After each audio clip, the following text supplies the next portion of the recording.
बंदो गुरुपद कंज कृपा सिंधु नर रूप हरि महामोहतम पुंज व्यास वचन रवि कर निकर। भक्तगणों को तथा धर्म अनुरागियों को मेरा हार्दिक नमन। सत्संग योग में आया है शब्द उपनिषद में, श्रवण करें। सर्वचिंताम सम उत्सर्जियत सर्वम चेष्टा वीर वीरजितः नाद मैव अनुसंधाने नादे चितम विलियते नदानासक्तम सदाचितम विषयम नो ही कांडिशति। अर्थात सारी चिंता और सब काम छोड़कर नाद का ही अनुसंधान करें, इससे नाद में चित्त का लय हो जाता है और वह नदानुविद्ध चित्त अन्य किसी विषय की आकांक्षा नहीं करता। नाद ही ब्रह्म है, इसी से मन को लीन करना चाहिए। अर्थात यह जीवात्मा जब निदानुसंधान में चला जाएगा विधि से नाद में, सभी जो है आपका अलौकिक अर्थात ईश्वर प्राप्ति करने का जो है सरल आप क्षेत्र में चले गए, ईश्वर प्राप्ति अब निश्चित हो जाएगा। और इसमें जो है वहाँ विषय का स्वयं आपका लय हो जाएगा, छिन्न खत्म हो जाएगा। मन ताप संताप पाप सब का नाश छिन्न हो जाएगा। ये जीवात्मा को तब वहाँ से जो है ईश्वर का क्षेत्र प्रारंभ हो जाता है, उसमें शक्ति आ जाती है, फिर स्मरण हो जाता है। और वहाँ जो शब्द स्वयंभू शब्द जो गुंजायमान होता है सुप्तावस्था में, जागृत अपना स्वतंत्रता अवस्था में भी वह छिन्न नहीं होता है, सदैव गुंजायमान होता है। अर्थात वह बिना कान आँख नाक का ही सुनेगा, समझेगा, बुझेगा, सब त्रिकालदर्शी हो जाता है। जिसका चित्त, जिसका जीवात्मा नदानुसंधान नाद बिंदु में चला गया, अनादनाद पर।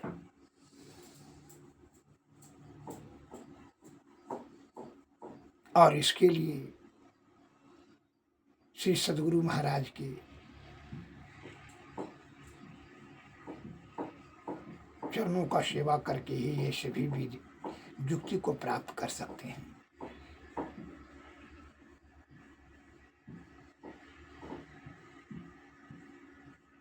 एक सेठ जी के यहाँ जो नोड़ी दाय का काम करती थी,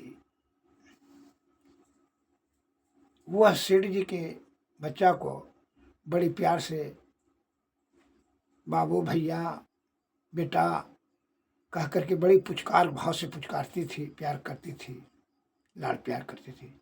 लेकिन उसका ध्यान कहाँ रहता है? उसका ध्यान अपने पुत्र पर ही रहता है। उसके मन में यह भाव रहता है कि वह जो है 4000 पर महीना पर वह काम कर रही है और उसका ड्यूटी है कि सवेरे 8 बजे से लेकर करके 6 बजे शाम तक सेठ जी का जो है बच्चे का सेवा सुथरा करना और थरिया लोटा इत्यादि साफ सुथरा करना, भोजन बनाना। तो आप समझ सकते हैं जिस प्रकार मुफ्त में यहाँ 4000 5000 महीना भी सेठ जी देते हैं, लेकिन कर्म केवल करते हैं। नौड़ी दाई वो कर्म करती है। ओ बेटा, ओ बाबू, ओ बच्चा, प्यारा बच्चा, लाड़ द्वार से जितना केवल सोची समझी शब्द का प्रयोग करती है। वहां अंतर आत्मा से, शुद्ध चित्त आत्मा से उसका भाव नहीं निकलता है। वो विषय के अंतर्गत में सोचती है। उसके मन जो है भीतर में जो है वास यह बात का है कि 4 बजेगा यहां से चलेंगे। अब 4 बजे के बाद सेठ जी का बच्चा जब वो अपने घर दौड़ करके चली जाती है, अपने बच्चा को दुग्ध पान कराती है और जो प्यार भाव अंतर दिल से करती है, क्या उस सेठ जी को बच्चा को उसी प्रकार वो करती है? कदापि नहीं। उसके मन में ऊपर से है, सेठ जी का बच्चा जब वो खिला रही होती तो उसके मन में हमेशा वह ध्यान उसका कहाँ रहता है? अपने बच्चा के ऊपर, कि किसी प्रकार का अनिष्ट नहीं हो जाए, गिर न जाए, पड़ न जाए, कोई जीव जंतु उसको काट न ले, उसके साथ किसी प्रकार का कोई जो है अनिष्ट नहीं हो जाए। ध्यान हमेशा, ध्यान से हमेशा उसका सेवा करती रहती है। लेकिन मुंह से यहाँ बोलती है ओ बेटा, ओ बाबू, ओ चुप रहो, फलना चिलना। ये सेठ जी का बेटा को केवल वो विषय के अंतर्गत में उसका ध्यान तो यहाँ मन तो से बोलता है, बोलती है कि प्यार लाड प्यार करती है मन से, क्योंकि इसमें यहाँ स्वार्थ सन्निहित है, वहाँ निस्वार्थ सेवा है, वहाँ मुफ्त सेवा देती है, लेकिन वो अंतर आत्मा से और यहाँ जो है विषय से सोची समझी बात बोलती है। आज 4 बजे जब बच्चा को छोड़ करके, सेठ जी के बच्चा को छोड़ के वो चली जाती तो उसका ध्यान थोड़ी रहता है कि इसका अनिष्ट नहीं हो,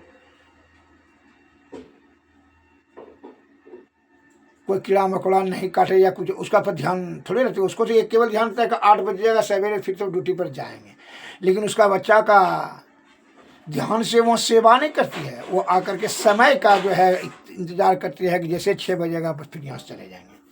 ध्यान हमेशा उसी प्रकार कर से कर्म करहीं विधि नाना, चित राखो जहाँ कृपा निधाना। इसलिए संत महात्मा ने कर से जो कर्म करते रहो, लेकिन चित कहाँ रखो? जहाँ ईश्वर है। या जीवात्मा को वहीं पर रखो, परम बिंदु पर जो है ऊपर सुषमना नाड़ी के ऊपर जो है धकेलते रहो। कहा ये तो हम जानते हो ना, मौत निश्चित है, इसमें तो संशय नहीं है, मौत एकदम निश्चित है। इसमें किसी प्रकार का टाल मटोल या छल कपट परपन से नहीं बचाया जा सकता है ये शरीर को। इसलिए इस बात को आप निश्चित रहिए, शुद्ध चित्त आत्मा जो है परमात्मा में लगाए रखें और कर से कर्म करें।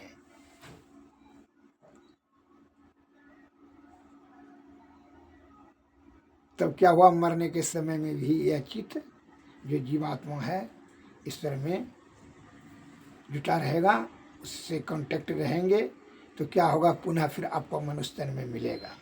जहाँ धाबी रह जाएंगे, अनाज पर भी पहुँच पर कर रह जाएंगे, तो फिर जो है मनुष्य तन में अवसर मिलेगा, पुनः जो है आपको मौका दी जाएगी और ईश्वर प्राप्ति करने के लिए।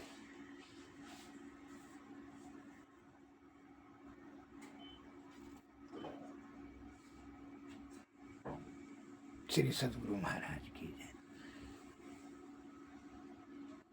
एक मैं आपको लघु कथा बता रहा हूँ, जरा ध्यान से सुनेंगे।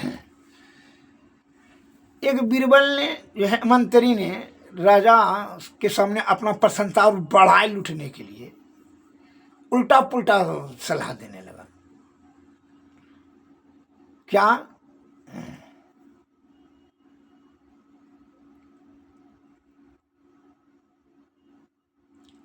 कि राजा साहब, ये जो पक्षी पकड़ कर सुगा जो बेचता है,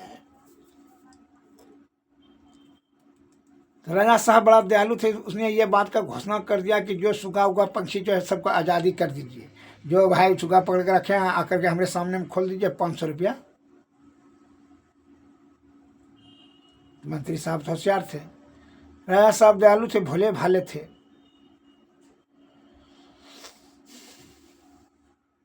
तो उन्होंने कहा कि 500 हम दे देंगे, ऐसे सुगा को खोल दीजिए। तो आकर के राजा के सामने खोल देता सुगा, बस जो है 500 लेकर चले जाता था। तो बहुत से ऐसे बेरोजगारी काम धंधा अपना खेती बाड़ी मजदूरी मेहनत छोड़ करके दिन भर सुगा पकड़ता था, राजा के सामने आकर के खोल देता था, फिर जो 500 लेकर चला जाता था। एवं प्रकार से देखिए कि छल कपट कैसे बढ़ता गया, पाप कैसे बढ़ा। भोलापन का कोई जो है ना, छल कपट प्रपंच वाले जो है ना, भोलापन का जो है ना लाभ उठा लेता है। अब छारी सब काम धंधा अपना छोड़ करके छल कपट में लग गया कि राजा साहब से 500 लेंगे, उनके भोलेपन का जो है लाभ लेने लगा। एवं प्रकार से राज खजाना सब आदमी बहुत ने छोड़ करके आधा से अधिक राज्य में आदमी छोड़कर सुखे पकड़ने का दिन भर काम करता, छोड़ता था, पैर पकड़ता था, 500 ले लेता था। राज खजाना खाली होने लगा धीरे धीरे। मंत्री साहब ने कहा राजा साहब अब तो राज खजाना खाली हो गया, तो तब क्या करना चाहिए? क्योंकि ना वही चीज़ जो है, इससे तो बेरोजगारी और बेगारी की समस्याएं पैदा हो गई। सही जो है यही रहेगा, क्योंकि क्या करना चाहिए? दया तो हम छोड़ नहीं सकते हैं, क्योंकि ना दया कीजिए, हम दया नहीं करते हैं छोड़ने के लिए। राजा साहब ने, मंत्री साहब ने सलाह दिया कि आप यह कानून बना दीजिए कि जो सुगा पकड़ेगा उसको 500 रुपया जुर्माना लगेगा। जो पंछी को पकड़ करके, कोई पक्षी को पकड़ करके एक पिंजरा में बंद करके रखेगा, 500 रुपया जुर्माना लगेगा। बस यही कानून पास कर दिया, सबने छुका काम छोड़ दिया। तो भय रहना बहुत जरूरी है। नियम पालन के लिए, सिद्धांत के लिए भय रहना जरूरी है। भय आपको नहीं है, मौत तो निश्चित है। आप जब जानते हैं कि मौत निश्चित है, फिर छल कपट परपंच से इतना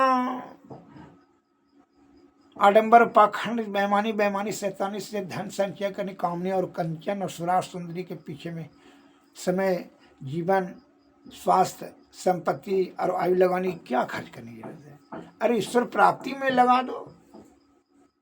इससे क्या होगा? यह जीव आत्मा को परम आत्मा में मिल जाएगा। फिर जो है नाना प्रकार का जो है ये दुखों से निवृत्ति हो जाएगी। मरना, जन्मना, लोभ मोह मद अहंकार तृष्णा भय क्रोध ईर्षा इस सब के चक्कर में फंस करके जीवात्मा को बुढ़प्पा, रोग, शोक, संताप, पाप, बड़ी दुर्गति होती है जीवात्मा को। 84 लाख योनि में परिभ्रमण करना पड़ता है। एवं प्रकार से दुर्गति ही दुर्गति। इस दुर्गति को सदगति में बदलने के लिए सदगुरु के शरण में जाएं, शुद्धचित्त आत्मा से सदाचार का पालन करें, सत्वगुण में रहें, और उनकी कृपा से, सदगुरु की कृपा से आपको युक्ति मिलेगा। युक्ति से भक्ति, भक्ति से मुक्ति। श्री सदगुरु महाराज की जय। और ये काम जीते जी करना है, ऐसा नहीं तो बहुत से सज्जन करेंगे कि अच्छा लास्ट में करेंगे, लेकिन है लास्ट वाला जो है काम छोड़ दीजिए। ये सब विचार मन में, ये नदान अनुसंधान के बारे में तो आप जान लिए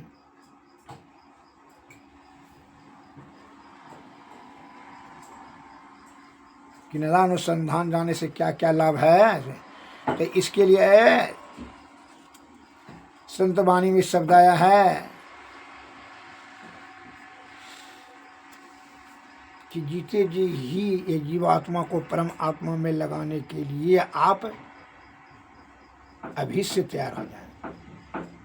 काहे मौत तो निश्चित है, वो तो बड़ी तीव्र गति से मौत की तरफ जीवन क्षण जो है नष्ट होते जा रहा है और मौत आ रहा है।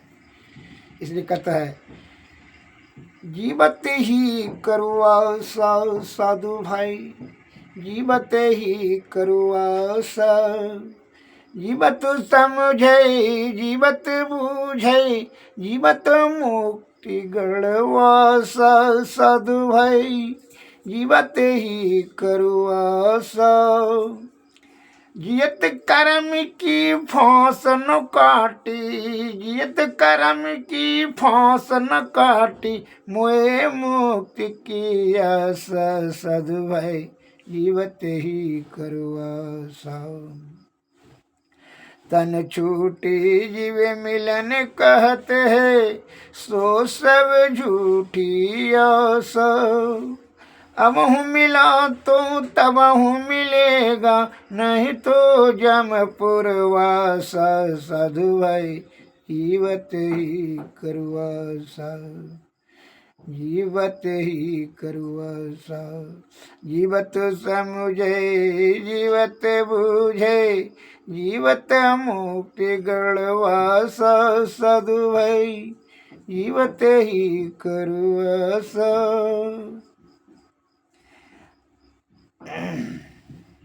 अबहु मिला तो तबहु मिलेगा, नहीं तो जमपुरवास। दूर दूर ढूंढे मन लोभी, मिटे न गर्व तरास। साथ संत की करे न बंदगी, कटे कर्म की फासा। साधु भाई जीवत ही करुआसा। सत गहे सतगुरु को चीन्हे, सतनाम है विश्वास। कहे कबीर साधन हितकारी, कहे कबीर साधन हितकारी। हम साधन के दास, जीवत ही करुआस। साधु भाई जीवत समुझे जीवत बूझे, जीवत मुक्ति गणवास। साधु भाई जीवत ही करुआस। श्री सद्गुरु महाराज की जय। श्री सद्गुरु महाराज की जय।